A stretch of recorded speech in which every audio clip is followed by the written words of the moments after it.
Question number 4 देखिए जी, question number 4 doubt है, ये क्या कह रहा है इसमें क्वेश्चन नंबर 4 में, in n AP the sum of first n term is 3n square upon 2 plus 5n upon 2, find the 25th term. ठीक है, तो आपको क्या दे रखा है इसके अंदर, आपको सम ऑफ एन टर्म्स दे रखा है, कितना दे रखा है आपको 3n square upon 2 plus 5n upon 2।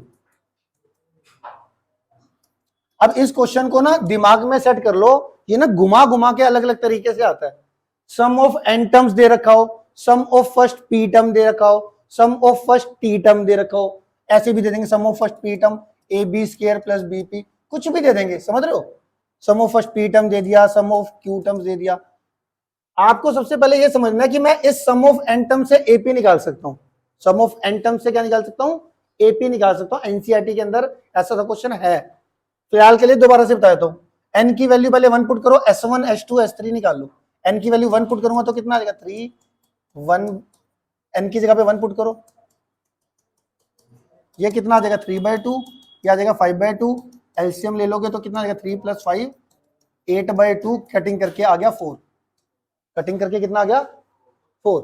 ऐसी एन की वैल्यू अगर मैं 2 रिप्लेस कर दूं तो 3 2 का स्क्वायर अपॉन 2 5 × 2 अपॉन 2 कितना आ जाएगा, ये 4 3 जा 12, 12 को 2 से डिवाइड करोगे तो कितना आ जाएगा 6, ये 2 से 2 कट गया, 6 + 5 6 + 5 कितना आ गया 11। S3 निकाल दो, n को 3 से रिप्लेस कर दो, 3 का स्क्वायर अपॉन 2 प्लस 5 × 3 + 2, ये कितना आ जाएगा 9 9 3 जा 27 अपॉन 2 और 15 अपॉन 2 42 आ जाएगा, 42 अपॉन 2 21 आ जाएगा एलसीएम लेके, है ना। क्लियर है। तो S1 S2 S3 निकल गया। अब S1 A1 किसके बराबर होता है, S1 के बराबर, वो कितना आ गया 4। A2 कैसे निकालते हैं, S2 - S1, वो कितना आ जाएगा 4 - 11 - 4, 11 - 4 कितना आ जाएगा 7 आ जाएगा। ठीक है, A3 कैसे निकालते हैं, S3 - S2 21 - 11, ये कितना आ जाएगा 10 आ जाएगा। तो तुम्हारी देखो फर्स्ट टर्म आ गई, सेकंड टर्म आ गई, थर्ड टर्म आ गई। इट मींस आपका ये एपी बन गया, therefore AP becomes 4 7 10 and so on.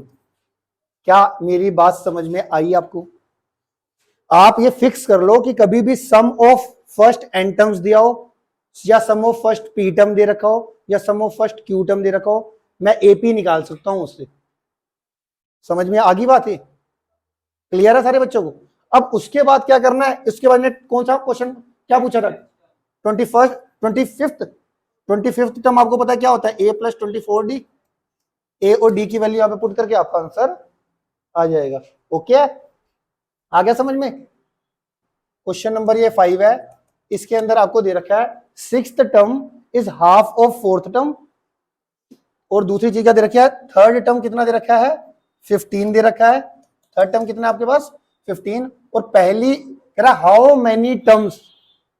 Many terms needed to give sum 66, पहली कितनी टर्म लूं कि सम 66 आ जाए। मुझे नहीं पता पहली कितनी टर्म लेनी पड़ेगी कि सम 66 आ जाए, मैंने मान लिया n टर्म्स लेनी पड़ेगी, पहली n टर्म्स लेनी पड़ेगी कि सम 66 आ जाए। फाइनली मुझे निकालना क्या है इसके अंदर, मेरे को निकालना है इसके अंदर, इसमें निकालना है हमने हाउ मेनी टर्म्स, n की वैल्यू निकालनी है फाइनली। क्वेश्चन समझ में आ गया, how many terms needed to give sum 66, तो n टर्म मान लेते हैं, n टर्म्स लेनी। क्लियर है, क्वेश्चन क्लियर हो गया। अब आंसर देखो जी, ये 6 term is half of 4th term है, 6 टर्म को मैं a + 5d लिख सकता हूं, हाफ 4 टर्म को मैं a + 3d लिख सकता हूं। ठीक है, क्रॉस मल्टीप्लाई कर लो, इसको क्रॉस मल्टीप्लाई करेंगे तो ये कितना आ जाएगा 2a + 10d = a + 3d। इस a को अगर मैं इधर लेके जाऊं तो 2a में से a गया, कितना आ जाएगा a, और ये 3d को इधर लेके जाऊंगा तो कितना आ जाएगा 7d, a + 7d = 0, ये इक्वेशन 1 बन गई। इतना ओके है, ये आ गया जी। अगला क्या कह रहा था जी, थर्ड टर्म हमारा कितना दे रखा है 15 दे रखा है, थर्ड टर्म का मतलब a + 2d = 15, ये इक्वेशन 2 आ गई। तो क्या मैं यहां से इन दोनों इक्वेशनों को सोल्व करके a और d निकल सकता है, इन दोनों इक्वेशनों को सोल्व करके a और d निकल सकता है कि नहीं निकल सकता।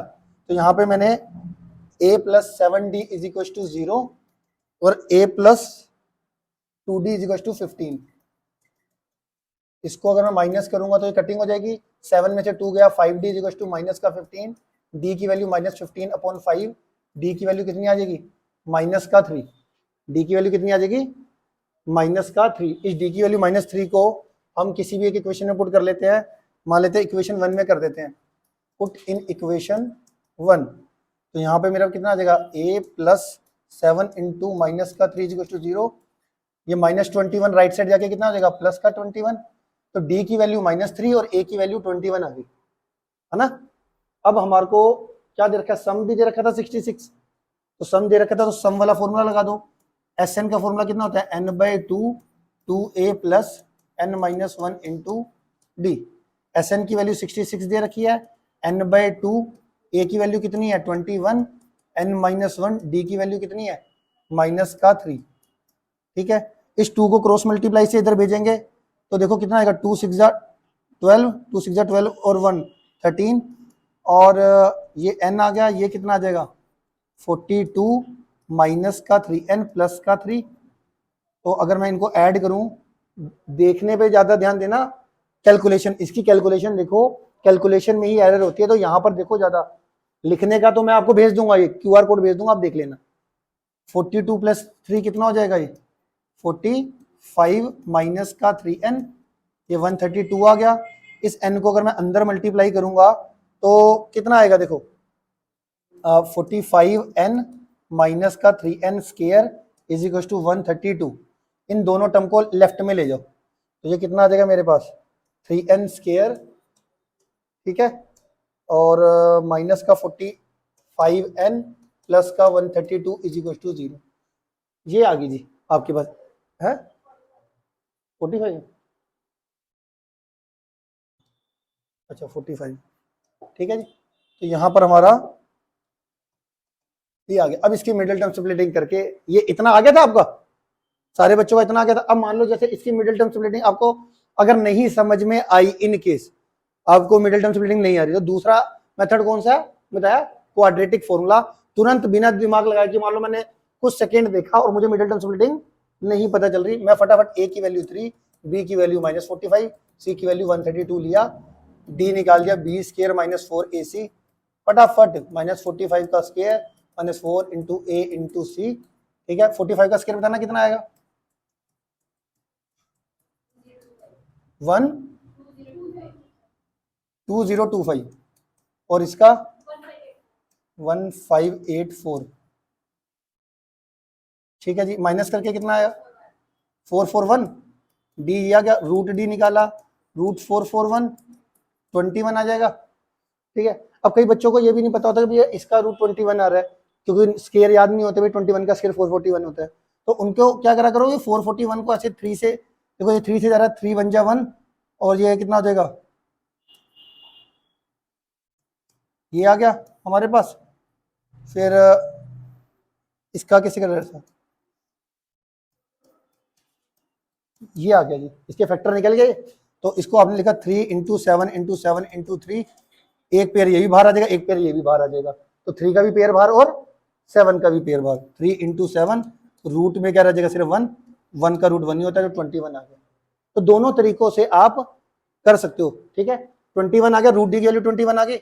इसके बाद हमने क्या करना है, क्वाड्रेटिक फॉर्मूला लगा लो, minus b plus minus root d upon 2a, minus b की वैल्यू कितनी है -45, और ब्रैकेट में वैल्यू पुट करनी है हमेशा, कभी कभार ये इसमें भी गड़बड़ कर देते हैं करते समय।